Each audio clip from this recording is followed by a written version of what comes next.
Directors Anthony and Joe Russo had a nigh insurmountable task ahead of them. After 10 years of anticipation, Thanos couldn't just be a good villain, he had to be the best villain of the MCU.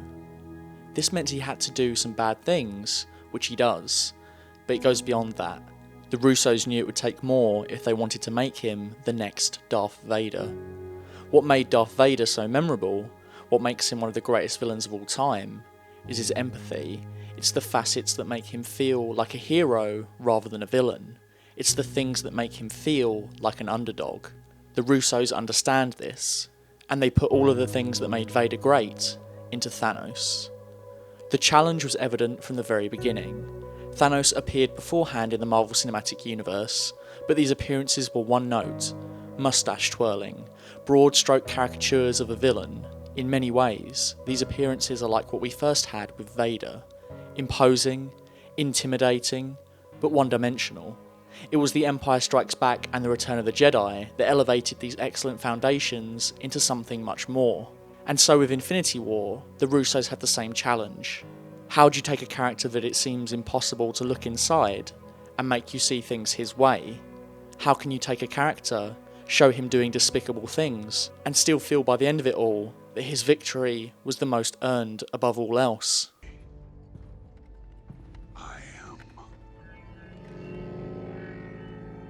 Whether or not we can agree with Thanos, there's no doubting that you could watch Infinity War and not come away from it knowing his core beliefs.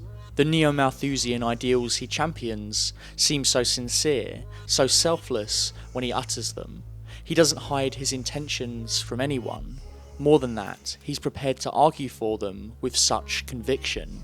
He can spin his beliefs to sound so benevolent.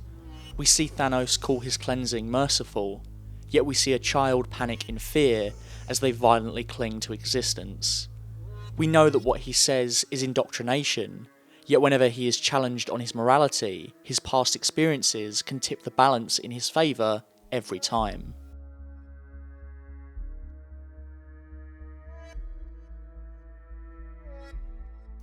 And it's more than just a defence of his belief system. Thanos champions himself too. His confidence shines through in his every action, and he doesn't try to be humble to create a facade. He is who he is, something that could almost seem admirable. You're strong. Me. Thanos is strong. He is generous. There's a level of humility to him, yet also so much arrogance. He's unapologetic about the fact that he's the toughest there is.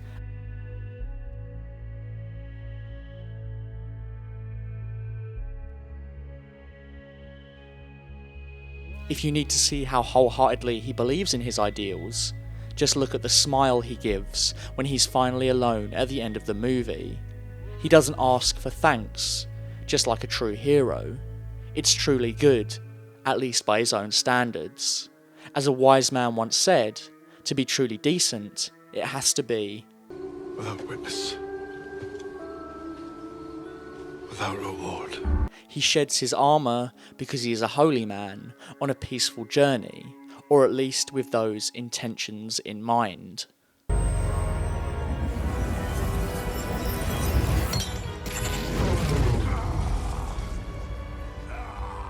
Of course, he breaks that peaceful mantra several times in the movie, but never in a way that seems untrue to his word.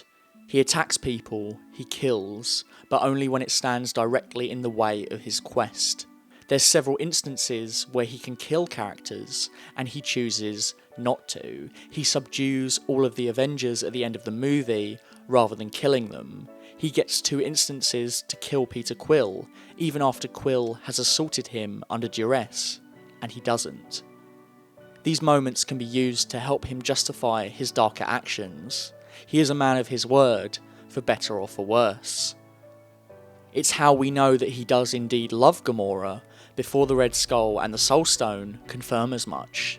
It might be an abusive, controlling, destructive love, that to many wouldn't be love at all, but to Thanos, he's doing what he thinks is the best way of expressing it. by his own code, a code that he never wavers from. And Thanos doesn't lie. Even Steve Rogers lies, but Thanos doesn't. And he can't respect anyone who does. Look at the way he treats Tanelier Tavar. He has absolutely no time for him. As we've seen, the Collector is duplicitous, mercenary, without seemingly any thought given to a being that is not himself. And when Thanos confronts him, his cowardice makes Thanos like him even less. Compare that to Peter Quill moments later, who shows all the things that Tavar lacks: courage, will, honesty. And what does Thanos say? I like you. Now, reality can be whatever I want. That same scene shows us Thanos' intellect. He outthinks and manipulates everyone. He tricks the Guardians into playing their best hand, just as he does with Loki, only revealing his true knowledge of their goals and intentions at the point of which they have no way out. He moves them like pieces on a board until he is in total command of the situation. He casts the illusion of his death, not because he wants to see Gamora cry, but because he knows it is the best way to divide the Guardians, the best way to make them vulnerable. He displays not only a keen tactical mind, but emotional intelligence as well. Could this theatre of illusions be argued as a lie? Maybe. But Thanos never allows his character to be questioned, so neither do you. Incredibly, he still displays a semblance of integrity. He manipulates Peter Quill not by lying to him, but by testing him. Thanos wants Peter to know that if he was in his place, he wouldn't hesitate to do what he promised. He's showing to him that he's better, that he's destined to win without ever having to say it.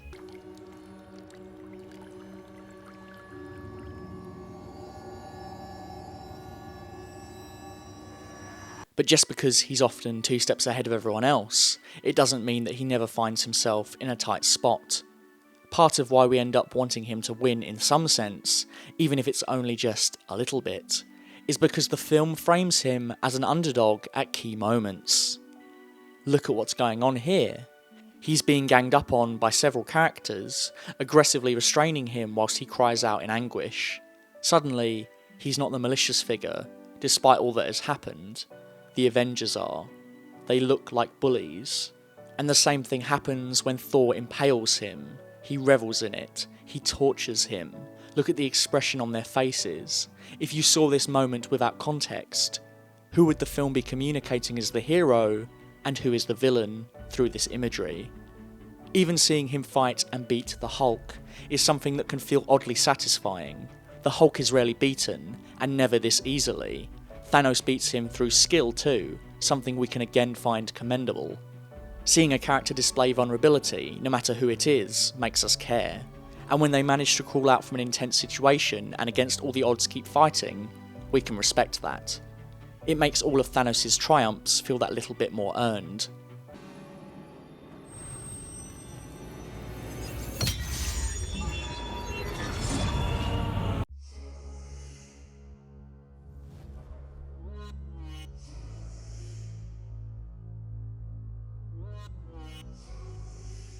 His vulnerability perfectly complements his determination. If we saw him vulnerable too much, we might not be impressed by his efforts, and if he displayed determination without overcoming struggle, we'd want to see him fail. His vulnerability and his determination are perfectly balanced. You get the sense throughout the movie that he is unstoppable through sheer will alone, forgetting any other factor.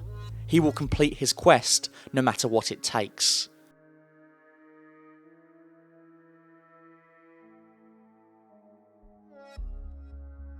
His speed, his ferocity, it's almost unmatched. He sees determination in others as admirable, even if he disagrees with them. The look he gives Cap when he puts all of his might into stopping the gauntlet. The soothing words he gives to Wanda after witnessing her kill the person she loves, of course something he can empathise with. After his bout with Tony Stark, someone who he saw himself in, and of course, he sees it in the young Gamora. He doesn't think lesser of anyone unless they stand in opposition of his beliefs. He always notices the bravery in others, but always makes sure that he can match whatever they throw at him. He will not be outdone by anyone, and he has the gumption to prove it.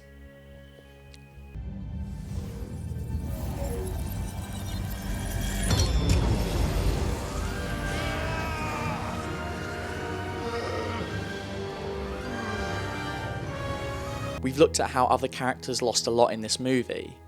Thor lost his brother, his best friend, half his people. Tony loses his soul after fighting to save it for the last 6 years. Steve loses his Bucky and his Sam. Rocket loses his son. Okoye and the Wakandans lose their king.